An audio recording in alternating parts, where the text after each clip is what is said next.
Hello friends, जौहरी aunty की रसोई में आपका बहुत बहुत स्वागत है। भाई, नौ दुर्गे के व्रत तो खत्म हो गए, लेकिन अभी भी शाम के समय ऐसा लगता है कि कुछ बढ़िया सा बनाओ और खा लो। तो मेरे हस्बैंड कहने लगे कि तुमने अब की बार वो कूटू के स्नैक्स नहीं बनाए। मैंने कहा चलो कूटू के स्नैक्स बना लेते हैं, थोड़ा सा कूटू बचा रखा है, अब अगले व्रत आएंगे तब तक ये कूटू कहीं खराब ना हो जाए।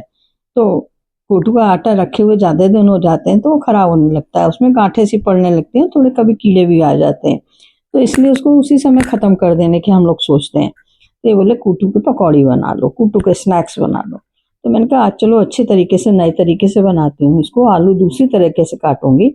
तो मैंने उसके लिए क्या किया, जो बचा हुआ आटा था कूटू का, वो थोड़ा कम हो रहा था तो थोड़ा सा सिंगाड़े का आटा भी बचा रखा था, वो भी डाल दिया।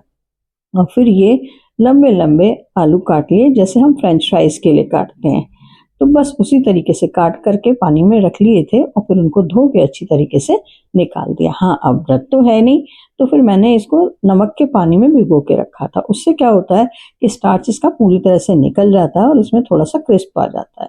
बस ये सारे के सारे मैं इसमें से निकाल लूंगी। हाँ, जब तक अगर आप मेरे पहले चैनल पे पहली बार आए हैं तो फटाफट से आपसे रिक्वेस्ट है कि भाई चैनल को सब्सक्राइब कर दीजिए और साथ के साथ बेल आइकन को भी प्रेस कर दीजिए, जिससे आपको आने वाले सभी वीडियोस के नोटिफिकेशंस मिलते रहें।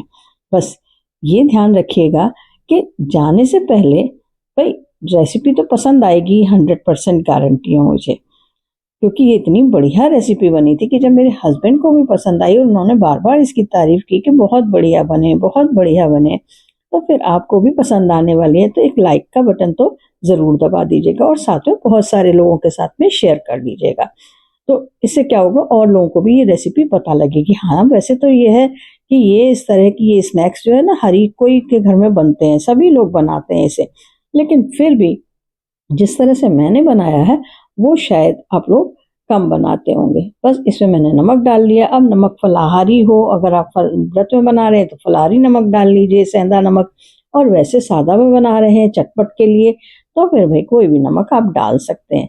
और उसके बाद में बेसिक मसाले, जिसमें से कि सबसे पहले तो ये लाल मिर्च जरूर होती है। हाँ, लाल मिर्च की जगह आप चाहें तो अगर तीखा खाते हैं तो कुटी वाली लाल मिर्च भी डाल सकते हैं और चिली फ्लेक्स भी डाल सकते हैं। थोड़ा सा ऑरिगेनो डाल लीजिएगा, उससे और भी बढ़िया टेस्ट आ जाता है। क्योंकि आप व्रत में नहीं खा रहे हैं तो ऑरिगेनो वगैरह सब चीज़ें आप डाल सकते हैं इसमें। बस इसको डाल के थोड़ा थोड़ा पानी डालते हुए हम इसको मिक्स करेंगे। तो पहले तो मैंने इसको सादा मिक्स कर लिया, फिर उसके बाद में थोड़ा थोड़ा पानी डालते हुए इसे फेंट लेंगे। अब क्योंकि मैंने तो व्रत में बनाया था इसे, तो मैंने इसमें व्रत वाली ही चीज़ें डाली हैं। आप इसमें और भी चीज़ें जो चाहे डाल सकते हैं। हाँ, थोड़ा सा मूंगफली का क्रंच आ जाए इसलिए थोड़ा सा मूंगफली भी दरदरी करके वो भी डाल सकते हैं इसमें। तो बस ये इस तरीके से मैं फेंटती हूँ, थोड़ा थोड़ा पानी डालकर ही फेंटिएगा इसको, नहीं तो क्या होगा कि ये एकदम से पतला हो जाएगा। बहुत जल्दी ये पतला होता है, तो पतला हो जाएगा तो फिर आपके ये फ्रेंच फ्राई टाइप के ही पकौड़े बनने वाले हैं। बढ़िया वैसे वाले गाढ़े बेसन के जैसे बनाते हैं ना लोग, बस उसी तरह से गाढ़ा सा इसको बेसन के पकौड़े वाला ही इसको आटा हमें करना है। तो थोड़ा थोड़ा पानी डालकर ही इसे घोलेंगे। फिर भी आप लास्ट तक पहुंचेंगे तो आप देखेंगे कि इसका ये बिल्कुल पतला हो जाएगा। देखिए, बस इसकी कंसिस्टेंसी ऐसी गाढ़ी गाढ़ी सी रहनी चाहिए। बस इतना ही इसको हमें पतला करना है, इससे ज़्यादा पतला नहीं करना है और बहुत ज़्यादा फेंटना भी नहीं है इसे। अब उसके बाद में हमने खूब सारे आलू एक साथ ही डाल दिए, ये नहीं कि एक एक दो दो आलू करके डालें, बस खूब सारे आलू डाल दिए। अब जनरली तो हम जब पकौड़े बनाने लगते हैं ना तो क्या करते हैं, दो दो आलू करके लेते हैं, उसको उसमें डिप करते हैं बैटर में और फिर सिकने के लिए डालते हैं।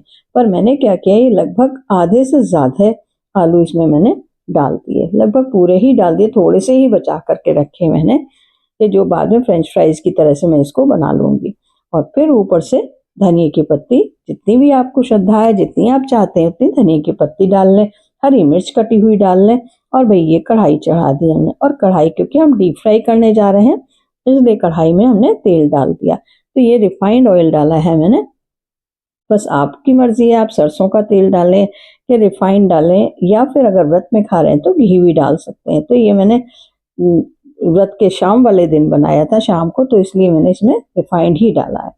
और फिर उसके बाद में ये मैंने चार चार पांच पांच ऐसे करके इसको एक थोड़ा सा पकौड़ी की तरह से इसमें डाल दिया। लेकिन होगा क्या कि ये जम जाती है, सारी इकट्ठी हो जाती है, क्योंकि मैंने बहुत सारा तेल नहीं डाला है इसमें। बड़ी कढ़ाई लेती और बहुत सारा तेल डालती तब ये होता कि ये आपके अलग अलग रहते, लेकिन मुझे तो इसी तरह से बनाने थे, इसको एकदम से चक्का जैसा जमा करके। ये देखिए, अब इसको अंदर ही आप चाहें तो इस तरह से करके दबा दबा के करछली से तोड़ लें और फिर चलाते हुए इसको अलटते पलटते हुए इसे सेक लें जब तक ये ब्राउन नहीं हो जाता है। बस पकौड़े की तरह से ही इसको ब्राउन करना है, लेकिन ये इस तरह से बनाने से, कम ऑयल में बनाने से क्या होता है, ये क्रिस्पी बहुत होते हैं। इतने बढ़िया क्रिस्प आता है इसमें, क्रंच आता है कि बस मज़ा ही आ जाता है खाने में। और सॉफ्टनेस तो होती ही है आलू की अंदर से, क्योंकि हमने आलू को पहले भी भिगो के रखा था। बस इसी तरह से डाल डाल के हम सारे के सारे ये सेक लेंगे।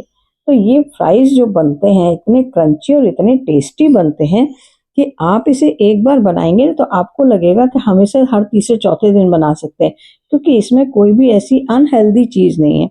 बहुत से लोगों को बेसन नहीं सूट करता, बहुत से लोगों को सादा और किस तरह के पकौड़े बनाएं या कॉर्नफ्लोर डालें, क्या चीज़ डालें, वो कुछ भी डालने की ज़रूरत नहीं। कूटू के आटे से ही ये बहुत बढ़िया सा बन जाता है। तो भाई एक चीज़ की और भी आपसे रिक्वेस्ट बाकी बची है मेरी, जो मैं आपसे कर ही लेती हूँ, फिर कहीं ऐसा ना हो मैं भूल जाऊँ।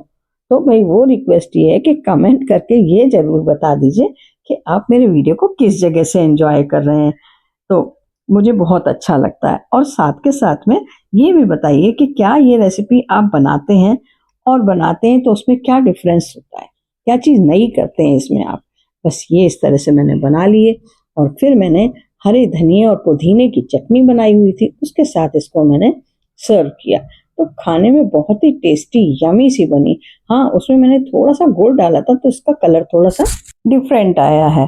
तो भाई खाइए, एंजॉय करिए और बताइए कैसा लगा। फिर मिलेंगे नेक्स्ट वीडियो के साथ। बाय।